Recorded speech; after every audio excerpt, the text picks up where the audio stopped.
the entire sky belongs to us.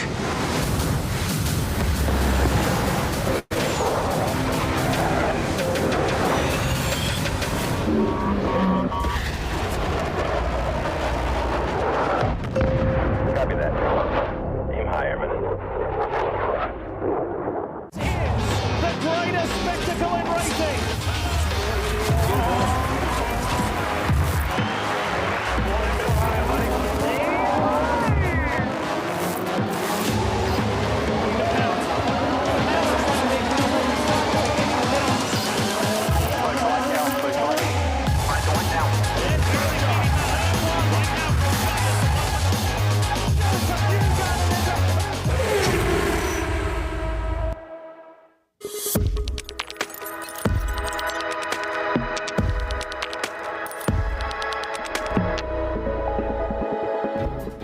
In 1955, the state legislature banned racing on public roads, meaning street racing in Elkhart Lake was no more. So Cliff Tufte, a highway engineer, put together the land and laid out the track, which became Road America.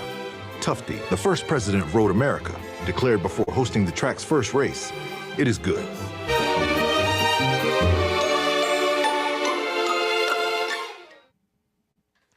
Green flag is out here at the TireRack.com Starters Bridge, Radical Cup North America, second practice window of the morning. And Tom, back with us again this morning. It's a little bit different track conditions, a little bit more rubber on the racetrack than this morning, but realistically not a whole lot of moisture out there anymore.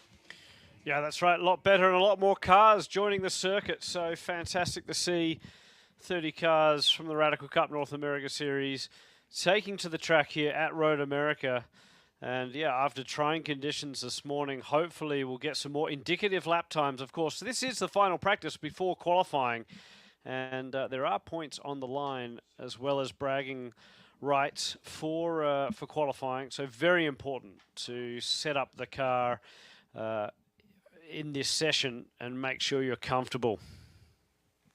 Understand we've got a car off on the outside of turn 6 to driver's right. Easy to do with cold tires, and has now made their way back around. So we should be able to stay green throughout the race course as we progress through the first couple of moments of this Radical Cup North America practice session. Again, we saw couple of incidents off into the grass, agriculturally speaking, in a couple of the test sessions yesterday. Only not a whole lot of contact, but the contact that we did have led to some pretty hefty repairs, as well as even a team swapping cars. We talked about that a little bit this morning, Tom, as well. But this is the time to get these cars kind of dialed in for the qualifying session and race one later this afternoon.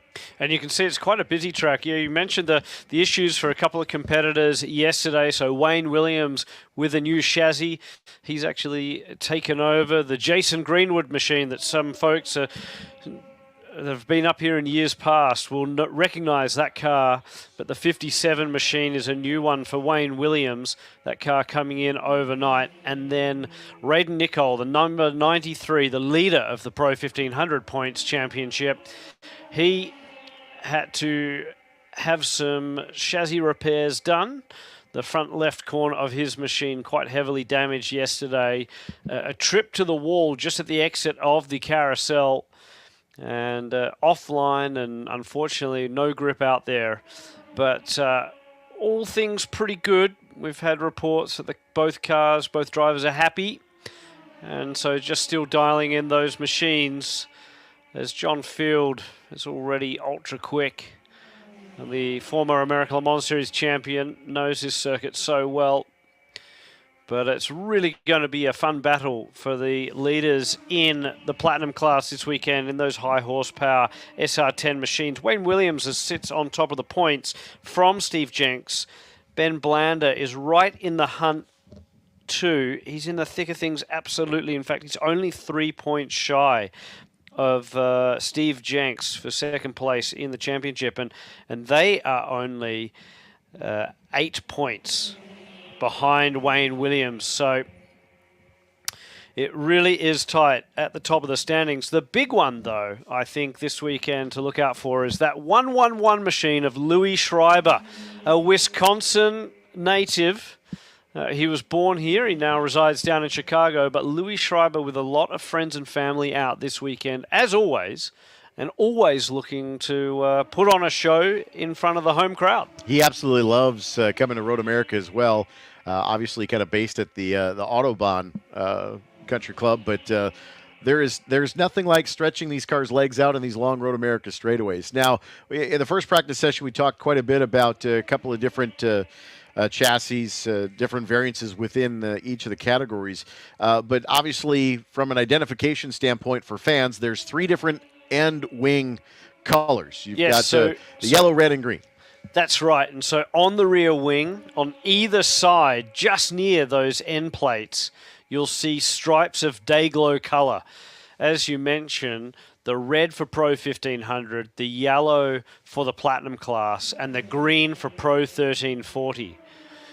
So we do have a couple of other championships, if you like, that people are fighting for within that Pro 1500 class, so within the red tipped class, if you will. There is a gold class, and that's for drivers over 30, and it's actually Jack Yang, the Chinese driver, racing for a British team, very international outfit, is Valor Racing. Jack Yang's leading those points at the moment. And then across the classes, there's also a rookie title, which people are vying for, and young Raiden Nicole from Primal Racing in Georgia, he's leading that fight at the moment.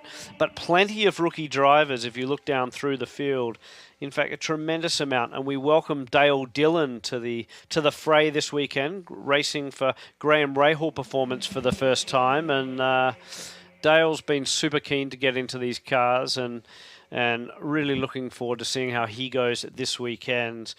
Some other locals, we've got a few from the Team Stradale camp, again based at Autobahn Country Club, and certainly Mike D'Ambrose Sr. has been one to watch in years past, so look out for him in Pro 1340.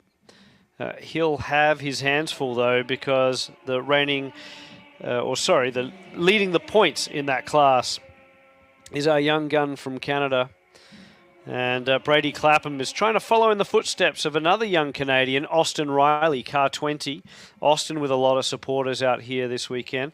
In fact, he picked up a brand new sponsor this weekend. And young Austin, if you haven't checked out racingwithautism.com, you need to. You need to understand the journey that this young man's been on. Not only the journey, but the personal journey, but the following and the movement that he's created around the world. There are now Racing with Autism chapters, if you will, in Australia, in England, of course, Canada. He does a lot of ambassadorial work, comes in to speak at local schools ahead of time, ahead of these race events. And it's a very inspiring young man who's obviously had a lot to deal with in his life, more than the average racing driver. But racing has really helped Austin, normalize, if you will, given what autism does to someone. So, young Austin Riley, come on down and meet him. We've actually got 2 driver autograph sessions, Saturday and Sunday. And the Radical Paddock is always available to check out and come down and be a part of, see the drivers and the cars up close. And it really is a good atmosphere down there. We've got a yellow flag. Yeah, it looks like over in turn 3, we've got a local yellow and red flag going to come out. 2 cars over. Looks like that is up just after 5, perhaps, up at turn 6.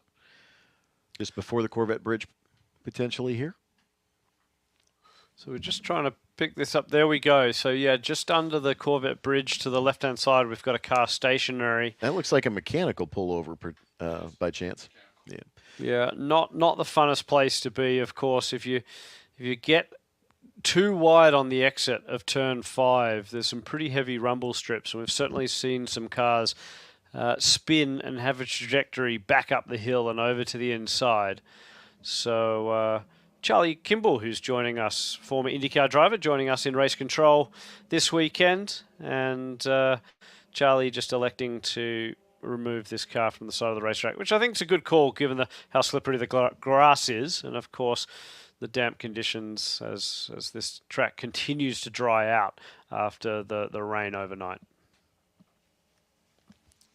So red flag coming out with just under 20 minutes left to go in the session. In Platinum right now, Wayne Williams in the 57. Up on top of the board at 206.775. John Field second quick so far at 206.854. And Chip Romer a 206.976 in the third place in Platinum right now. Nickel leading the Pro 1500 at 212.584. And then the Vanakash brothers, 214.813 and a 215.711. That's the top three right now in Pro 1500. And in 1340, it's Clapham, D'Ambrose, and Ennis right now, the top three currently. So red flag is out. Tom, we talked about now the markings of each of those three categories. Obviously, we've got multiple championships within the championship. What really is the difference between Pro 1500 and Platinum as well as the 1340? Yeah, so let's start, I guess, with the lowest powered car. So that's the Pro 1340 cars using the Radical SR3 with a 1340cc engine. It's a four-cylinder engine, integral gearbox, very lightweight power plant. We do use a production-based block for that, but it's completely rebuilt in the UK by Radical. And 6-speed sequential gearbox, high revving engine, over 12,000 RPM. And then the 1500 class uses the same chassis, the Radical SR3, Radical's most popular chassis. In fact, well over 1,700 of those around the world, plenty of those in North America, but a 1500cc engine in the back of the Pro 1500 class. And then in the Platinum class, we use the Radical SR10. It's really the SR3's big brother, if you will. Similar size chassis, almost identical chassis, apart from around the rear end of the car in terms of the construction and just fitting in a much bigger engine. It's a 2.3 litre Ford EcoBoost engine, turbocharged, 430 brake horsepower, and really a bit of a torque monster, as Jim Booth coined the phrase first time he ever drove one of those cars. The SR10 machine, you can also distinguish that one because that's got the inlets either side of the front nose. So front-mounted radiators to help cool that car. Obviously, some big intercoolers in the side pods for the turbocharged power plant. You mentioned Jim Booth in the McDonald's machine. Jim, no stranger to Road America, as a longtime competitor here. Longtime competitor, and unfortunately for him, the star of that infamous video of the Ferrari challenge car pirouetting down into turn 5 up against the wall. And Jim Booth, he's raced a lot over the years, Ferraris, Formula Atlantics, all sorts of machines. He's owned, I'm losing count, and genuinely he's owned well over 10 Radicals in his life. He's probably up to 14 or something these days, but loves his Radical motorsport. And it looked like that might have been Wayne Williams who was just pulled in there. So that new car, for him anyway, was a little issue. But I guess salvaging already the weekend from a big impact in the wall yesterday. And so the green flag flies once again. Cars all peeling out of pit lanes. Quite a bit of action as they head out onto the circuit. A lot of drivers keen to get back out there. Only 15 minutes remaining on the clock. And a few drivers with a bit of work to do. I'm surprised that Vaughan Gleis, number 18, after taking a debut win in Pro 1340, he stepped up to the 1500 class this weekend. He's only sits 9th in class at the moment. Spencer Schmidt, Sam Schmidt's son, sitting 7th in terms of his speed in Pro 1500. And I got to say, the Venkatesh brothers are doing well at the moment. Steve Cameron knows how to churn out a fast motor car. Steve Cameron, Dane Cameron's uncle, and was very instrumental in Dane's early career in Formula Atlantics. Steve Cameron, a fantastic engineer in his own right, and always fields quick motor cars in the Radical Cup. Radical Northwest, based out at Sonoma Raceway, an affiliate of Cameron Racing, and they certainly know how to win a championship. So the Venkatesh brothers flying the flag well for California this weekend. Mike Anzaldi also up there, and he is our fastest gold class competitor at the moment in this session. Andy Lowe from England, second quickest in the gold subclass of Pro 1500. So these slightly older gentlemen in that class, over 30 years of age at least, although Mike Anzaldi and Andy Lowe have a few more years on them. I'm sure they won't mind me saying that. I like to say 29 with about 15, 16 years of experience. Steve Jenks in the 68 in terms of the platinum class. He'll be another one to watch. He's been quick around this racetrack before and had a fierce battle with Indy Al Miller down into turn 5 a few years ago, and dicing hard. He knows how to race hard and race well around this racetrack. We mentioned Louis Schreiber will be one to watch. Ben Blander, another effective local from the Chicago area. Honestly, all of the platinum drivers have the ability to take a win this weekend. And when you look at the depth of the Pro 1500 field as well, this is going to be a cracker race. Multi-class racing in Radical Cup. We have a mandatory pit stop in race 3. That prepares the drivers for what may lay ahead in their careers, regardless of whether they go the open wheel route, the prototype route, or the GT route. And so the notion of this series is to absolutely develop the craft of drivers, whether they want to remain in the world of Radical and race the world with Radical. Of course, numerous series around the globe, from Australia to the Middle East, across Europe, the UK. Canada also has a fantastic series run by FEL up on the East Coast. And great to see a few Canadians come south of the border and join us for this one. We do have a corner named after them, in fairness. Very appropriate indeed. Well, we did see another big moment for the Radical Cup, of course, a couple of years ago. It was a Canadian ending up almost in Canada after a massive incident, massive shunt at about 165 mile an hour, and coming together with another SR10 and barreling right down into through the gravel trap. But the cockpit safety structure, these cars in general, keeping these drivers safe.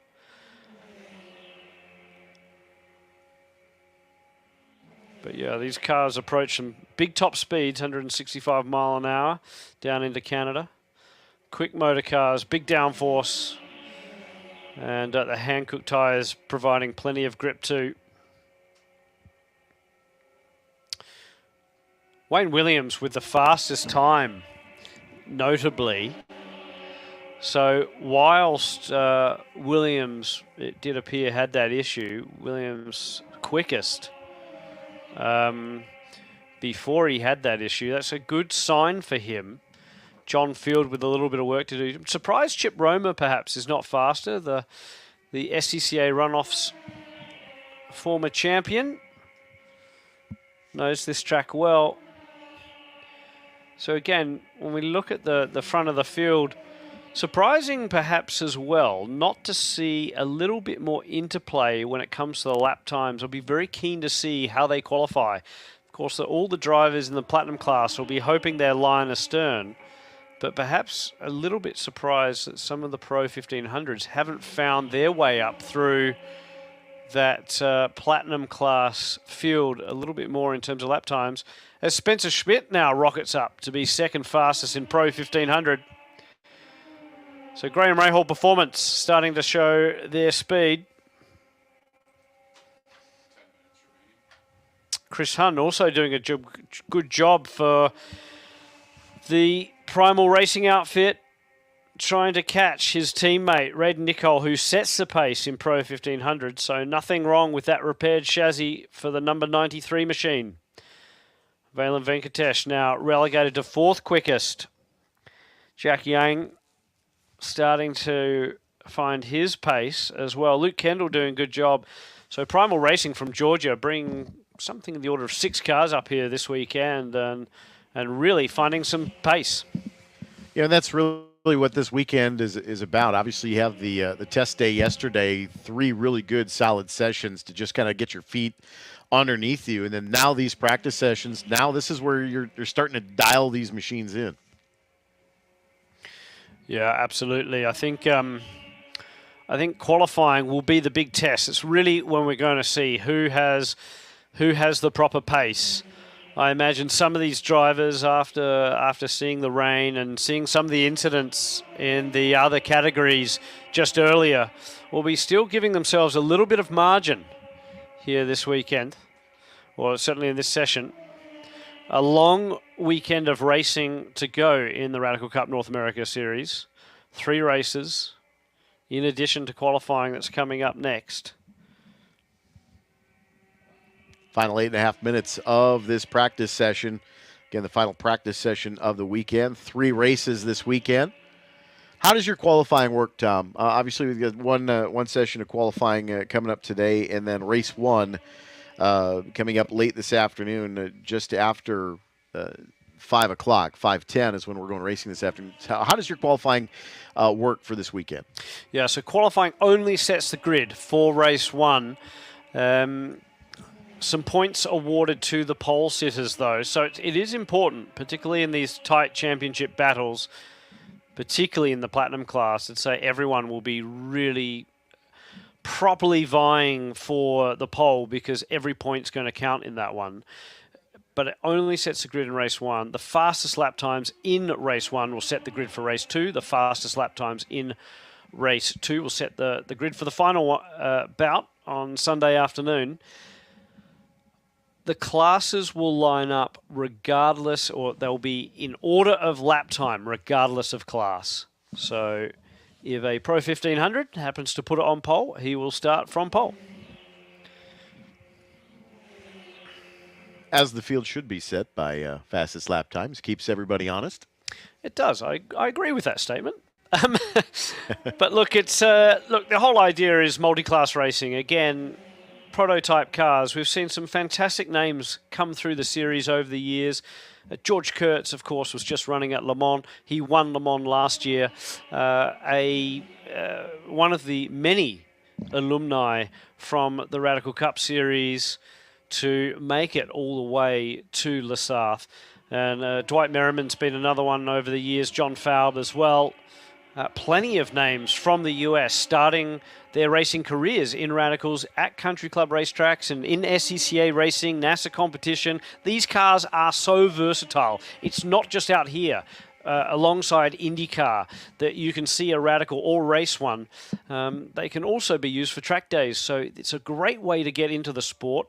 Of course, motorsport isn't cheap, but this is a very cost-effective option, particularly the bang for the buck. You can see how quick these motor cars are around this circuit.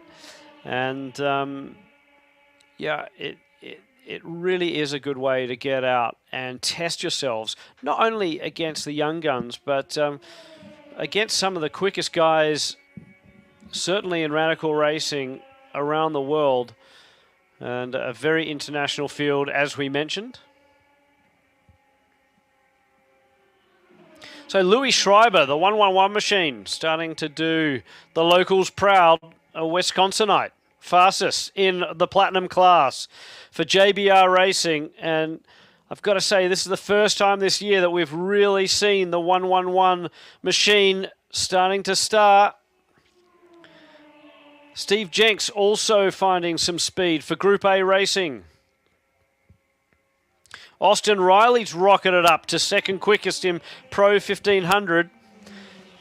And Jack Yanks also found some pace. Mike D'Ambrose Sr. now quickest in at Pro 1340. Brady Clapham, second fastest. He won't like to see that. Kenny Nail, third. And so all of a sudden, I think we're starting to see an indicative pace now. Just as the session winds down, it's qualifying next. That's when everything will start to become a reality for these drivers. We'll start to see who's got the lap times as Raiden Nicol just goes purple, purple, purple to set a 211.4. A 209 is the record in the 1500 class, but this track has been a little bit slow this weekend. Of course, the damp conditions, bit of a dusty circuit the other day. Yeah, you had quite a bit of heat temperature, so tires overheating a little bit, so not quite prime grip. Today you've got a little bit more grip, but not necessarily the horsepower weather because it's a lot more humid. Yeah, exactly. They tend to say, though, that cooler weather breeds typically a little more horsepower, but as you say, the humidity's up now. And then, obviously, we expect at some point the heat's going to come. Looking forward to, as we just saw Raiden Nicol go off at 5, perhaps just returning to the paddock or perhaps just testing out the brakes and consuming the brake pad a little bit too much, leaving it a little too late there. But that's, again, what practice is for. And again, as we've gone through now, this is the second 30-second or 30-minute practice session, I should say. So this is the second of 30-minute practice sessions for Radical Cup. And with the time set here, I would imagine that most of these cars are right about where they're going to be for qualifying setup-wise. You may find a few nips and tucks of adjustments forthcoming, but I think you've kind of got what you've got at this point heading into qualifying. If you've got a keen eye, you will be able to see a very different philosophy on some of these cars. So if you look at the rear wing, and in fact, if you go down into the paddock, you can see the rear wing angle, and the lower the rear wing, the less drag, but the less downforce. A driver like Raiden Nicol tends to run very low drag set up around here, but he's hanging on for dear life. He's on the ragged edge around the high-speed corners. He's comfortable with that car. Stepping out in the rear end, high-speed snap oversteer, whereas some of the other drivers are finding with a little bit more downforce on the rear end of these machines, they've got the confidence in the rear end because it's more planted from the extra downforce to maintain the road speed around the corners, keep up the minimum speed so they start the straightaway with potentially a few more mile an hour. And then, of course, around here, the straightaways extend forever. So if you have got good confidence through turn 1, good confidence through turn 3, you can continue to maintain that momentum right down into turn 5. Of course, that sort of resets then. And then again, you're starting to build up the tempo, the momentum, up the hill into 6, through 7, 8, 9, and into the carousel. It kind of resets again where you're coming out of the carousel, accelerating again, down flat out through that kink and down into Canada Corner. And then, of course, the last section back up through the high-speed S's and into the final corner. So very, very momentum-based circuit. It's easy to get totally demoralized when it comes to lap time around here. You can be a couple of seconds easily off the pace, but if you look at the data, it's only a couple of mile an hour, perhaps in a few key corners that you need to improve on. So drivers just need to remain focused, need to keep their heads down and focus on the basics. Steve Jenks now quickest in the Platinum class. It's impressive for him. John Fields gone second quickest. So Louis Schreiber, who was at the top of the charts, has now moved down. 20 5 seconds remain in this session. Raiden Nicol comfortably quickest in Pro 1500, but it's Austin Riley, a Canadian, who's second fastest. Austin Riley has found himself on the podium at Sebring, at Barber. Can he make it 3 weekends in a row for the young Canadian? We'll wait and see. Jack Yang's been on the podium. The checkered flag is out on this session. Spencer Schmidt's been on the podium as well. It's going to be hotly contested. And Vaughn Glace has found a bit of pace too. He's 7th quickest in Pro 1500. You know, and that is the end of our practice session here, Tom. Now it's all about getting into qualifying. Looking at the 1340, Mike D'Ambrose Sr., Clapham, and Nile, your top 3 right now in 1340. Yeah, so Mike D'Ambrose, we mentioned he would be one to watch. He loves Road America. In fact, we caught up with him briefly at dinner last night. And the atmosphere, I got to say, whether it's on track, here at the circuit or off track down in Elkhart Lake, this is such a wonderful racetrack to come and be a part of an IndyCar weekend, to enjoy everything that this region has to offer.